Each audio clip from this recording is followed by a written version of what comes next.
At negative 95 degrees Fahrenheit, the Arctic is unforgiving. Yet, the Inuit have mastered survival. Hunting and fishing here takes skill, patience, and deep knowledge of the ice and land. They fish through small holes in thick ice, track caribou using faint snow trails, and wait motionless for hours to catch seals. Every technique conserves energy, prevents freezing, and ensures no part of their catch is wasted. How do they fish under 6 feet of ice? How do they hunt without freezing? This is the Inuit way of survival. In the unforgiving Arctic winters, where the land offers little in terms of sustenance, frozen rivers and lakes become a vital source of food. Ice fishing is not a matter of randomly drilling holes and hoping for a catch.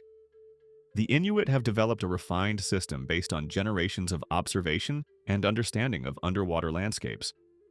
Rather than choosing fishing spots at random, the Inuit strategically target areas where fish gather, near underwater shelves and deep pools where the water remains slightly warmer.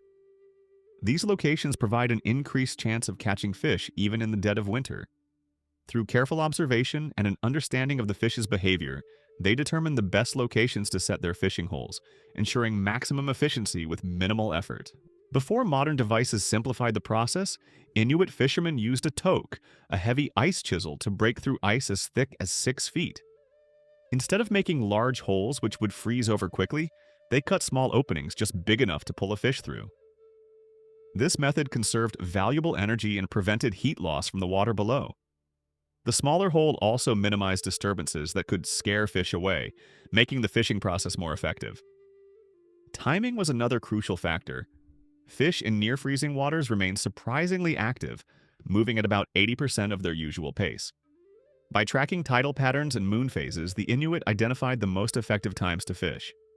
They knew that fish were more likely to be active at certain points in the day and adjusted their efforts accordingly. One productive fishing hole could provide enough Arctic char to sustain an entire family for a week, proving that careful planning and execution were just as important as the physical act of fishing. Traditional fishing tools were both simple and highly effective. The gorge hook, carved from bone or ivory, was designed to turn sideways in a fish's throat, securing the catch with remarkable efficiency. Some elders believe these traditional hooks outperform modern metal versions, especially since they do not rust when lost beneath the ice. The fishing lines, often made from sinew, were incredibly durable and capable of handling the extreme cold without becoming brittle. With ice fishing providing a reliable winter food source, other methods are used during the changing seasons. As summer approached and the ice began to recede, the Inuit adapted their techniques to take advantage of the open waters. Fishing during the warmer months was just as essential, ensuring a steady supply of food that could be preserved for the long winter ahead. During early summer, before the ice fully melted, freshwater fishing became another major source of sustenance. Arctic char, a species related to salmon, was the primary target. Unlike salmon, which migrate upstream to spawn, Arctic char descend to the sea in spring and return to freshwater in the autumn. Understanding this migratory cycle allowed the Inuit to plan their fishing efforts accordingly, taking advantage of predictable movements. Fishing at this time required precise technique. Holes were still cut in the ice using a chisel, a process that could take over an hour depending on ice thickness. With the introduction of post-hole augers, this task was significantly shortened, but before such tools were available, it required significant physical effort. Once holes were made, nets could be strung between them, allowing large numbers of fish to be caught as they congregated beneath the ice before their spring migration. This method ensured that entire families had access to a substantial food supply with minimal energy expenditure. Line fishing was another method, requiring a keen eye and patience. Fish are less inclined to feed in extreme cold, but they are drawn to movement. The Inuit used fishing spears called kokiwag, designed with flexible arms made from musk ox horn.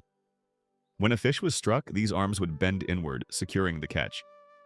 Today, modern lures with barbed hooks have replaced traditional spears in many communities, but the concept remains the same: attract the fish with movement and secure it with a well-designed tool. As summer progressed and the ice receded, fishing from boats became common. Nets were set in rivers and lakes, as well as at sea. Ancient fish traps known as weirs were also used. These structures, built from carefully placed stones, funneled fish into small enclosures where they could be harvested using spears. By understanding the natural currents and behaviors of fish, the Inuit designed weirs that allowed them to catch large quantities of fish with minimal effort. These techniques showcased their ability to work with the environment rather than against it, ensuring sustainability. With fish in abundance during seasonal migrations, preservation was essential for ensuring food availability throughout the harsh winter months. Fresh catches were immediately cleaned, filleted, and hung up to dry. In the Arctic's constant summer sunlight and strong winds, fish could dry within 2 weeks, creating a lightweight, long-lasting food source that could sustain entire communities when fresh fishing became difficult. Storage methods were just as important as the drying process. Dried fish was often cached under piles of rocks to keep it out of reach of scavenging animals. In some regions, stone boxes were built specifically for storing frozen fish, utilizing the natural freezer provided by the Arctic environment. These caches were strategically placed, ensuring they were accessible when needed, but protected from both the elements and hungry predators. The ability to store food effectively meant the difference between scarcity and stability during the long winter months. In some cases, fish was fermented as an additional preservation method. This process required careful preparation and knowledge, as improperly fermented fish could spoil and become inedible. However, when done correctly, fermentation allowed nutrients to be preserved while also adding a distinct flavor to the fish. It was yet another example of the Inuits' deep understanding of their food sources and their ability to make the most of every catch. For over 1,000 years, the Inuit have used an array of fishing techniques, adapting their methods to the season and environmental conditions. Each practice was refined over generations, ensuring sustainability and survival in one of the most unforgiving places on Earth. Their ability to read the land, the water, and the behaviors of fish has allowed them to develop a system that is not only efficient, but also deeply connected to the natural rhythms of the Arctic. This mastery of fishing and food preservation remains a testament to their resilience and ingenuity. While fish provide a steady supply of food, seals are the true cornerstone of survival in the Arctic. These marine mammals offer more than just meat. Their blubber serves as an essential energy source in an environment where firewood is non-existent, and temperatures can plummet to deadly levels. Every part of the seal is used, ensuring nothing goes to waste, making it one of the most valuable resources for Inuit communities. Hunting seals in the Arctic winter is a test of endurance, patience, and skill. Hunters may spend hours, sometimes an entire day, waiting silently beside a seal's breathing hole. In temperatures cold enough to freeze exposed skin in minutes, staying motionless requires immense discipline. This hunting technique has been passed down through generations, refined over thousands of years to maximize efficiency and minimize effort. Finding a seal's breathing hole is an art form in itself. These openings are often concealed beneath the snow, and only an experienced hunter can recognize the subtle indicators, slight elevations, nearly imperceptible cracks, or even faint warmth rising through the ice. To confirm a seal's presence, hunters place a thin piece of polar bear fur over the hole. If the fur trembles, it signals that a seal is beneath them. In an instant, the hunter strikes with a harpoon known as a yunar. Designed with a detachable head, the harpoon toggles under the seal's skin upon impact, ensuring that the animal does not escape back into the freezing depths. A single adult ringed seal can provide up to 100 pounds of meat and 50 pounds of blubber. The latter is particularly valuable as it delivers 4,000 calories per pound, critical for sustaining body heat and energy levels in the frigid Arctic environment.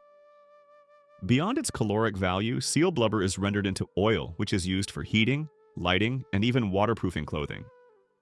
Nothing from the seal is wasted. Skins are tanned and sewn into waterproof parkas, boots, and mittens, offering unparalleled protection against the cold.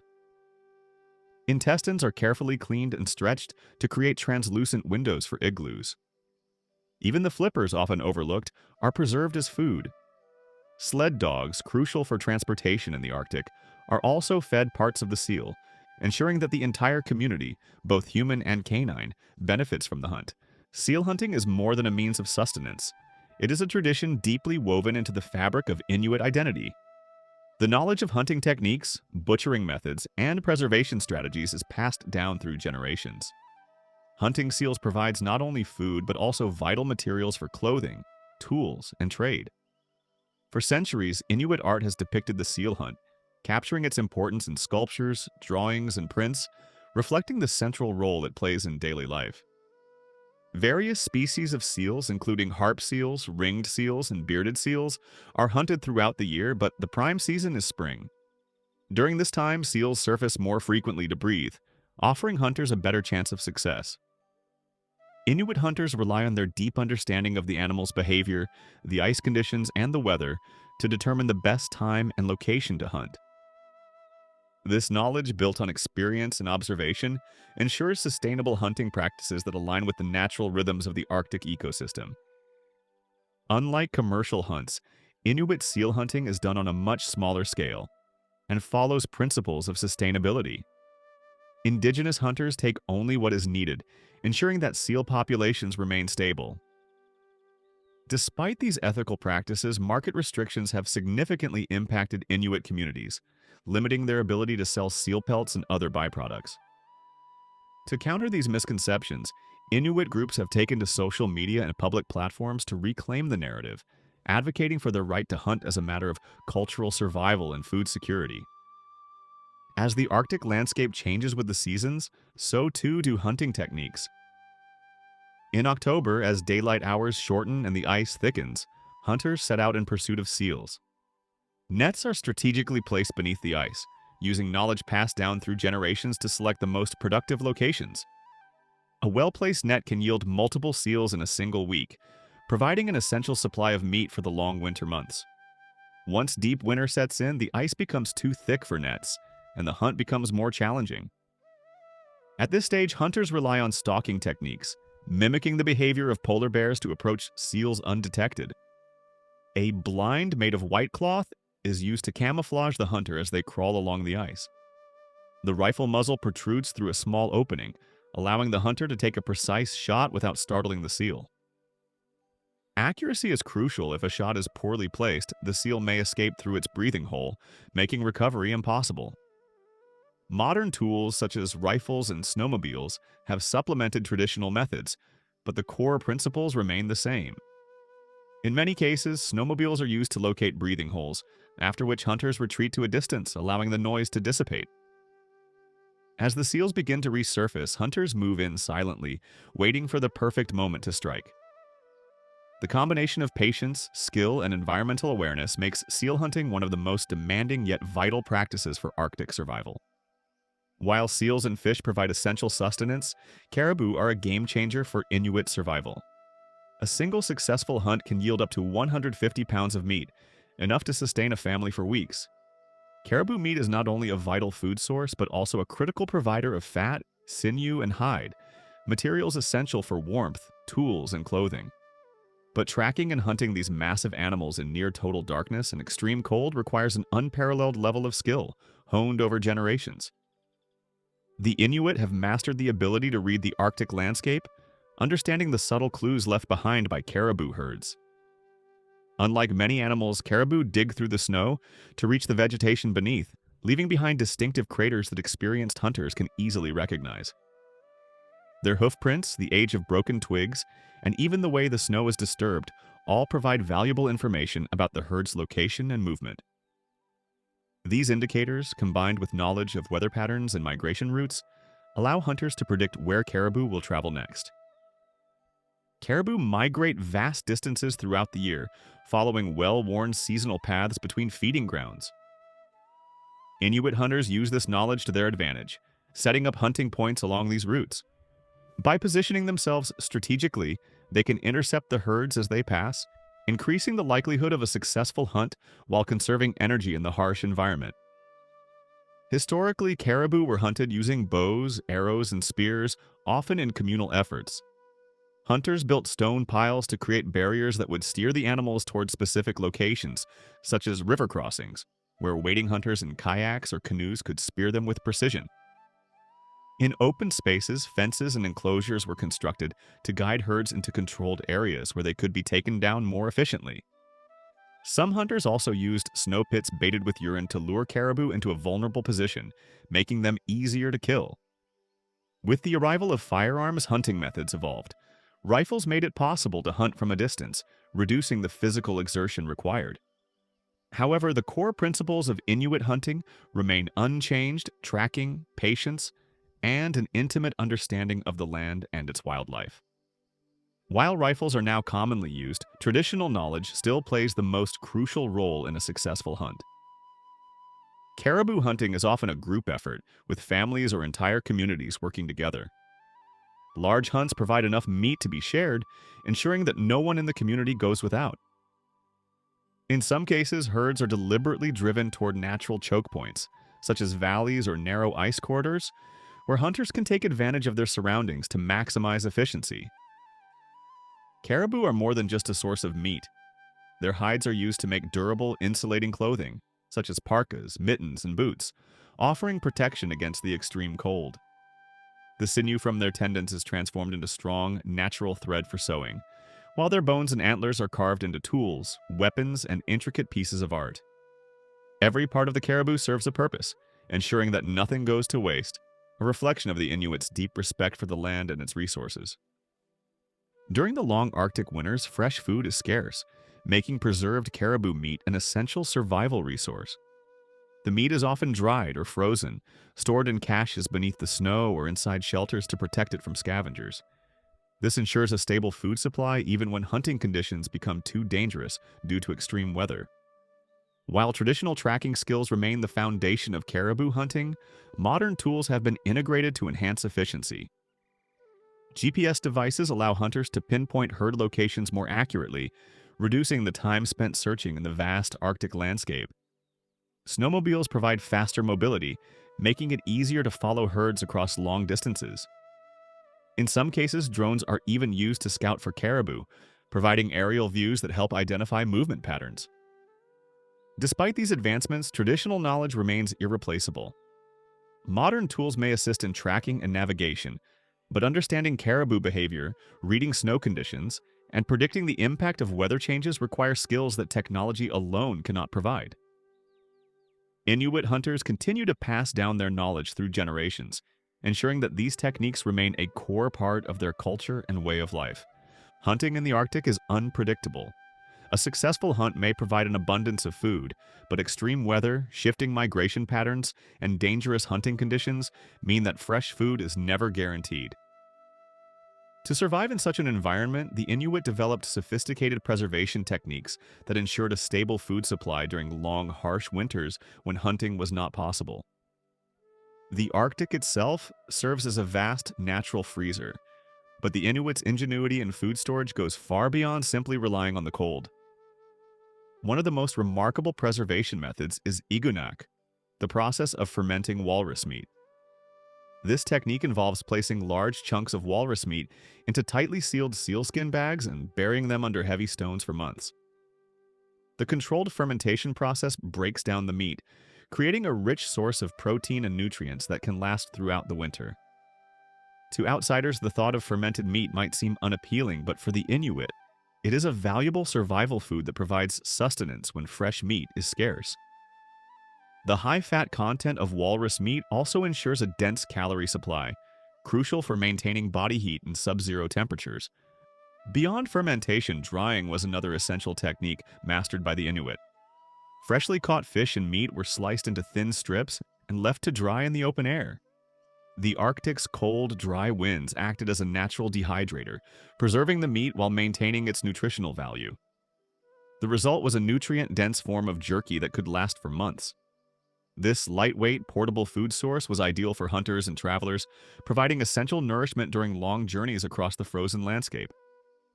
Storage of preserved food was just as important as the preservation process itself. The Inuit could not afford to let their food spoil or be stolen by scavenging animals. To prevent this, they used karmat, underground ice cellars dug deep into the permafrost. These natural freezers maintained a consistent temperature year-round, keeping food from rotting while protecting it from animals such as foxes and polar bears.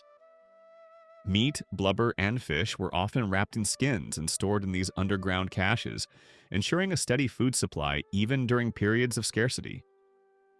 Fish eggs, a highly nutritious staple, were also carefully preserved. The Inuit would collect eggs during seasonal fishing hauls and dry them to extend their shelf life. This provided an additional source of protein and essential fats during the winter months. Similarly, berries gathered in the brief Arctic summer were preserved by drying or freezing, offering vital vitamins that were otherwise difficult to obtain in such a harsh environment. Even the bones of hunted animals were put to use. After the meat and marrow had been consumed, bones were often left outside in the extreme cold to prevent rot. Some were later boiled to extract any remaining nutrients, ensuring that nothing from the hunt went to waste. The Inuits' efficiency in food storage and preservation was a testament to their ability to adapt to one of the world's harshest environments. As food insecurity remains a pressing issue in many Arctic communities, the wisdom of the past continues to provide solutions for the future. The Inuits' ability to adapt, innovate, and make the most of their environment has ensured their survival for centuries.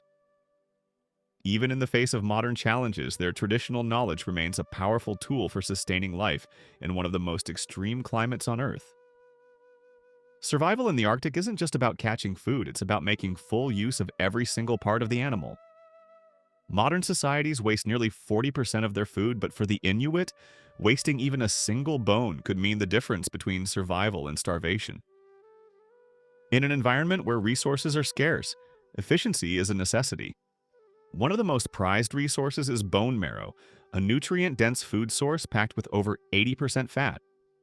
This high-calorie content is crucial for maintaining body heat and energy levels in sub-zero temperatures. Extracting marrow from frozen bones is a precise process.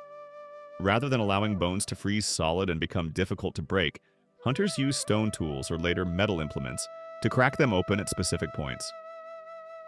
This technique prevents splintering and ensures that the nutrient-rich marrow can be retrieved in near-solid form.